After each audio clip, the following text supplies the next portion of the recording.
Monsieur Mélenchon, vous souhaitez répondre à la Commission, au gouvernement? Oui, bon, c'est à nous de décider si c'est dans la loi ou dans la Constitution. Merci, Madame la Ministre, de ne pas avoir renvoyé dos à dos les défenseurs du droit du sol et du droit du sang, comme l'a fait le rapporteur, parce que c'est injuste. Nous défendons le droit du sol parce qu'il s'agit d'une philosophie de l'histoire politique de la patrie. Madame Le Pen défend le droit du sang parce que ça correspond à sa philosophie politique de l'histoire de la patrie. Nous nous rattachons, nous, à la tradition, on a cité jusqu'à l'édit de Caracalla, à la tradition de la cité où les gens viennent et du moment qu'ils s'y trouvent, gèrent en commun leurs affaires. Donc nous sommes des partisans du droit du sol intégral.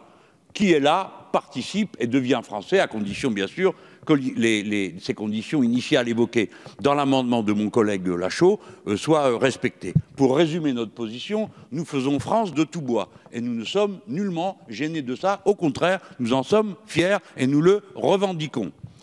Madame Le Pen pense à l'inverse qu'une nationalité est une sorte de club où on décide qui va y être et qui va pas y être. Je me demande quel genre d'effort personnel a fait Madame Le Pen pour être française. Je peux lui parler de ceux de mes ancêtres, mais je ne sais pas ceux qui l'ont trouvé naturellement dans leur berceau. Je les en félicite, tant mieux pour eux, mais il y en a d'autres qui ont fait un autre parcours.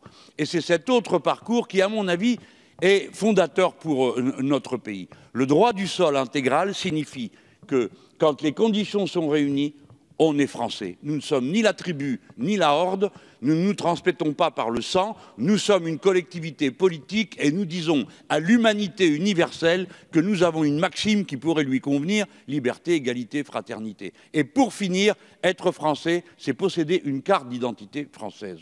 Voilà. Et il n'y a pas d'autre condition que celle d'avoir le droit de la posséder.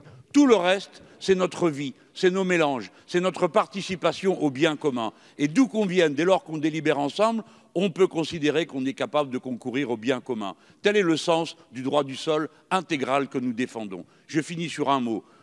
Monsieur Ferrand, je suis sûr que vous serez d'accord avec moi pour dire qu'il y a danger en Europe en ce moment. Et ça vaut la peine de marquer dans la Constitution que le droit du sol intégral est la vision des Français.